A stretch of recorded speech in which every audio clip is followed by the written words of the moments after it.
Hello, Anna.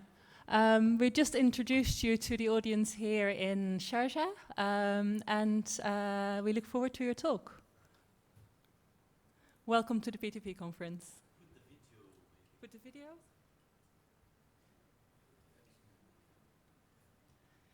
Can you hear us? Yeah, I can hear you very well. Can you see the presentation? Yes, we can now see your first slides. That is perfect. Excellent. Yes. Okay, I'll hand over to you, and yeah, look forward to it. Oh. Excellent. Okay, So one moment. We will close the small window because there's something in the way. Yes. Okay, now we're completely ready. Over to you, Anna. Okay. So first of all, good afternoon to everybody. I mean, to all the distinguished experts and the friends. I'm really sorry that I cannot be there with you in person. I think you know that there's been a delay, cancellation of a flight that I was supposed to take from Paris to the UAE. And as I was staying just for one day to the UAE, I moved back to Doha, so to travel again tomorrow to Kuwait. Nevertheless, I'm able that this technology is helping us, for me to be there with you and to present a little bit the challenges that we are having in Yemen and what, as UNESCO, we are also doing. I understand I have, tell me how many minutes, so I will be able to calibrate the presentation. 20. 10 minutes? 20 minutes? 20. 20 minutes, excellent. Excellent.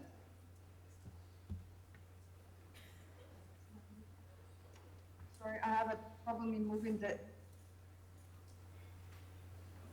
Okay. So just to give you a little bit the context of Yemen. I mean, I think you are following the news, and it has been named by the United Nations as the world's largest humanitarian crisis. It doesn't make a lot the headline news for political reasons, as we know. Nevertheless, the situation is really dramatic. So, of course, the humanitarian situation is a priority for the United Nations. And you probably know that tomorrow, and we just had the confirmation, the peace talks are starting in Uppsala and will take place until the 14th. And we really hope that during this period, where also UNESCO will be present there, but not for the culture part, but for the media part, because we will work on a Yemeni newsroom to report information in Yemen and beyond on the peace talks in Uppsala. So we really hope that the situation will improve and we will have good news out of it. So humanitarian situation is the priority for the United Nations on the ground, but also the livelihood and the well-being, of course, of children and women and adults, that goes, beyond just providing humanitarian assistance. And I will show you later how they are tackling this subject using cultural heritage as a means to alleviate, especially youth, and improve their condition and their families as well, and improve their livelihood. But as you know, cultural heritage has not been spared during the conflict. Especially, I would say, during the first part of the conflict, a lot of sites, and you see them, these are the most known, have been hit and damaged. Sometimes we can say they are collateral damages, although I personally don't like this term, because one, I think, is damage, I mean, is never collateral. And some, like the Damar Museum, has really been smashed on purpose. And the old city of Sada, this is the old picture, but the situation now is even worse than what you can see. We have seen, though, that there has been a diminishing of damages to cultural heritage since the beginning of the war. And I could say that this is also thanks to a lot of negotiation that we have made through our colleague of OCHA based in Riyadh, with the coalition authorities. So to argue and to make sure that the list of 50 sites, which are not only the World Heritage and the tentative list, the sites in the World Heritage, but other archaeological sites of importance, are not touched. And we have seen that, in fact, there has been a trend with less damages. We're keeping up this and regularly contact them, just that they don't forget that heritage is also there. And as you can see, and probably you know, I could say that every little village in Yemen is cultural heritage for its peculiarity in vernacular architecture, and also because of the geographical location of Yemen, which is very secluded from either neighboring countries. I mean, geographically and physically, because of mountains and in the north, the desert. So the architecture really developed in a different way than in other parts of the peninsula, with a lot of influence on the coast from Asia and from the coast of Africa. But you know, every single village there is really cultural heritage. So that's why we think that cultural heritage should be in the agenda of the United Nations. Nevertheless, when you have a conflict, you can have, you know, some ethical questions that I think all of us as an experts and in the field and as cultural heritage practitioner are asking ourselves. Is it in present circumstances, not only in Yemen, but in general where conflict are, is it right to talk about conservation of heritage? When we have to talk about this, for whom are we talking about this? Which kind of heritage are we talking? Is monument, is archaeological sites, it's housing, like in the case of Yemen, where every single village is heritage, is documentary heritage, is archival heritage, and then again, are we pushing for the saving because we have a Western perspective, or is something that the local community is asking us to do? And at the end, who is benefiting from all that? And you know, we have a lot of constraints also, because the World Heritage Convention for the site inscribed has a lot of, you know, I would say constraints for the maintenance of the site that sometimes in case of conflict, like in the case of Yemen, is very difficult.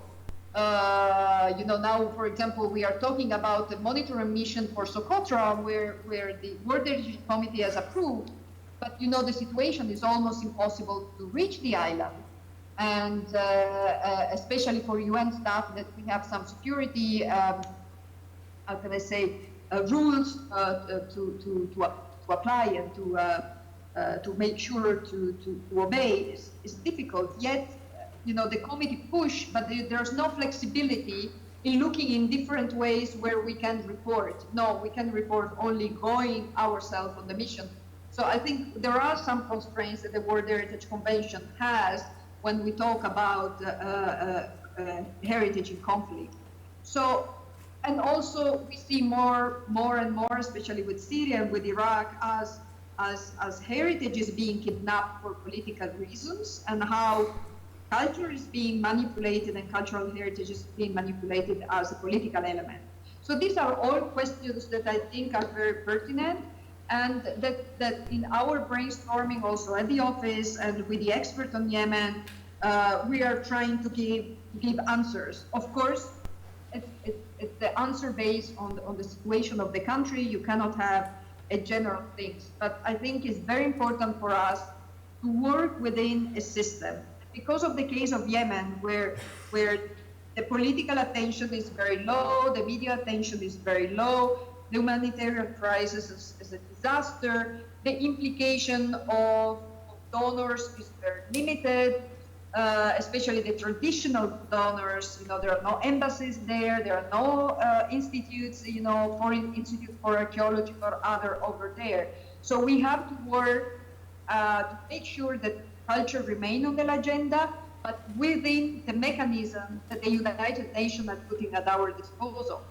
And here I mentioned some of them because we are reporting, for example, we believe that if there is a direct targeting of destruction of cultural heritage, this has to be reported through the human rights mechanism for reporting. There are two panel of experts that has been established in following resolutions that investigate and report on situation of infraction of human rights and including targeting and damaging of cultural heritage. This is very, very important for us because heritage can have a leverage at the highest level, and we can report to the Security Council, and we can have some leverage with the parties in the conflict. The office of the Special Envoy for Yemen, we had discussion to include as heritage preservation as one of the topics for negotiation and building, confidence building between the parties.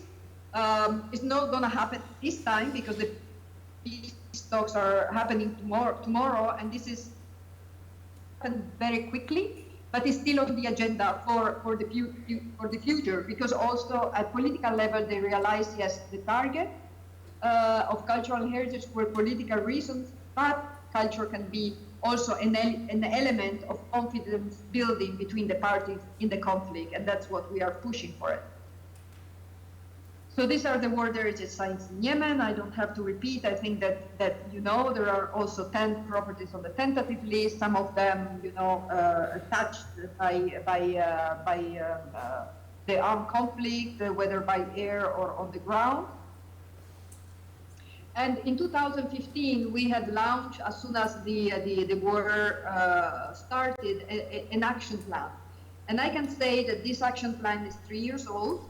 I just had the green light to have another meeting. We were supposed to have a second meeting at the beginning of 2017. It didn't work out, again, for political reasons. Now I have the green light to go ahead for a new expert meeting to take stock of what we as UNESCO, but also the international community, has tried to do in the field of the preservation of cultural heritage. The pillars of the action plan were awareness raising, knowledge building, and technical assistance. So we have done a series of activities. This is a little bit more in the past. Probably you went through these activities under the Unite for Heritage campaign, the Museum Unite for Heritage, a special campaign involving 10 important museums to portray the positive value that Yemen heritage has, and that it's very little known by the international community. So sometimes they say, why do we have to care about Yemen? What is Yemen about? So people, you know, I think one of the things that we have to do through what all as a collective community of practitioners are doing is also to look and how can I say, really work on the value and give positive message about the heritage, not only talk about the destruction, but seeing how much value and what can bring to the international community, you know, is the heritage of Yemen. So this is about the Heritage Week that we did. It was back in 2016. We are discussing to doing something similar on natural heritage for Socotra, for example, that is extremely important.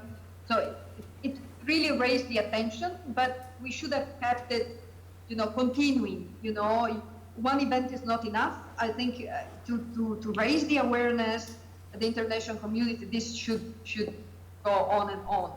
Another thing was this damage assessment. I mean, probably you know that we had done this very simple mobile application for the rapid assessment. I'm happy to say that after training of our Yemeni counterparts, of Gofsi and Goam, also with the assistance of Ikram Atar, it's being used. It's being used especially for collections, but it's being used now also for the assessment of 4 major cities, and I will come back later explaining about that. So we developed first assessment form, and these assessment forms were translated into this mobile application that works offline, since there's not much coverage in Yemen. And I'm happy to say that now also in the new project that we are engaged in, the Social Development Fund, that is one of our partners together with the General Organization for Museum and the General Organization for Historic Cities, are using them. So one of the results, for example, of using these forms was retrieving the objects that were left, or part of the object that were left on the smashing of the Damar Museum. So we used the mobile application to do the fast recording. And we did also the same thing in some other sites. Now, what are we doing at the moment is trying to put online the Observatory of Yemen Cultural Heritage, which is completed but not yet online, or at least one part online for expert to use, or to upload also their information, or to link the information to it. But this is coming up, I think, in 5 days. My colleague is telling me, let's say in 2 weeks, I can say this will be available. We have also worked closely with the colleague of UNOSAT, that I understand Manuel is there, to do this assessment of whenever the major site was hit, to try to understand what the damage is, why, where they were coming from, and document what has happened through the use of satellite images. And of course, with Yamina, I mean, I think they will go more in detail on what I can say. They build up this Yemen Heritage Management Platform, which is quite advanced, that is looking at identifying new archaeological sites through and buildings through the lecture of satellite images, but at the same time also report on the condition assessment of sites that are already being identified. This in full agreement with the team of experts for Yemen, so the different archaeological missions, and the general organization for antiquities and museum. And then it's very important to say here that all this work that Yamina is doing with, let's say, our strong support backing, you know, on this tool, is to have a tool for recording, but also to be used as a management tool for the reconstruction, especially when there will be infrastructure reconstruction in the future. And it's very important to say that this will be done for our Yemeni colleagues. And in fact, Yamina has already aligned a series of training with them. We already did some preliminary one in Amman, and some other are gonna come next year, and we are trying to scale it up and contribute to it as we move ahead. So this is some other technical assistance that we provided with Atar. We provided in 2015 the first training workshop on the safeguarding of heritage. We have provided technical assistance for the reconstruction of the Al-Kazimi area, that is the first one that has been completely bombed and destroyed inside the city of Sana'a. We have worked with the 3D scanning for cultural heritage, and in particular with the city of Sana'a. Of course, we work also a bit on ethic of collectives of more for movable heritage, and especially to work with collectors in the Gulf.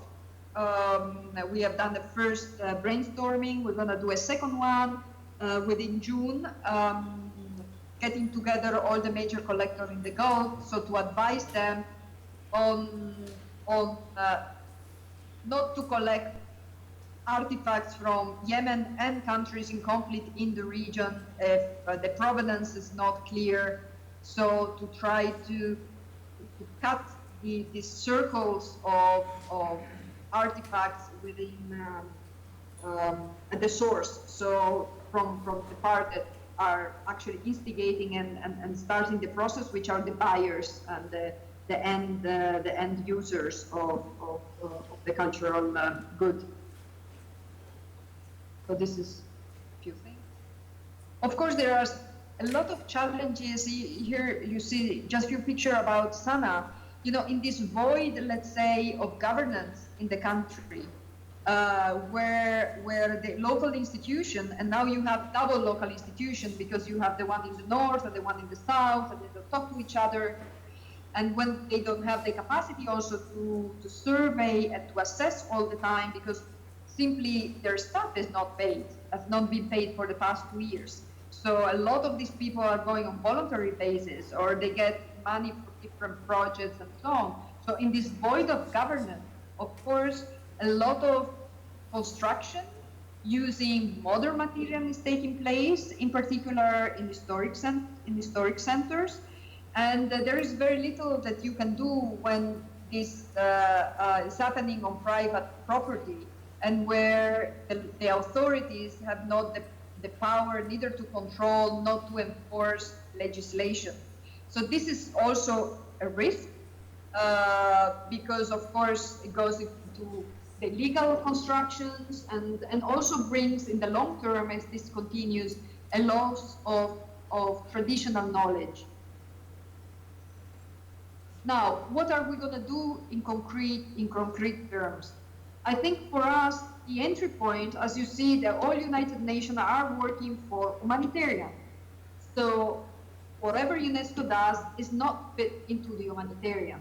But we have one entry point within the work of the UN country team, because all the project has to go and fit into an exercise that is called project criticality exercise, where the UN is evaluating if this project is contributing to the overall goal of the UN to support livelihood and to prevent poverty.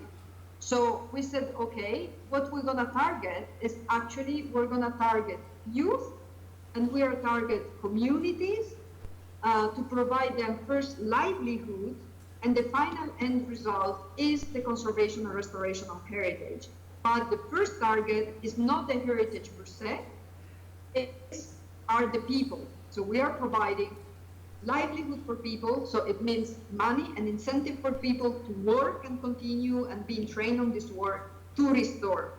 So I think this is a win-win situation, and probably a new way of looking at culture that also UNESCO never did before. And in fact, my colleague in Iraq and also Jordan and Lebanon are looking at this way or tackling cultural heritage. And when we talk about cultural heritage, we're not talking about monuments, and we're not talking about archaeological sites. We are talking about living heritage, mainly housing and historical centers. So we have two projects. Both of them are sponsored by the EU. This one, the first one, is a small, what we call a smaller project, and the activities that will be completed by February is mainly to building the base for the largest project to be implemented, and has to do with mainly damage assessment of the 4 cities where we will work: Shibam, Tabid, Aden, and Sana'a. We're looking at preparing rehabilitation plans, looking at infrastructures as well, small infrastructure linked to housing, and linked to the urban space, also the public spaces like the bustans and like paving, for example. And it has also a component on damage assessment of the National Museum in Sana'a and the implementation of some urgent rehabilitation work over there.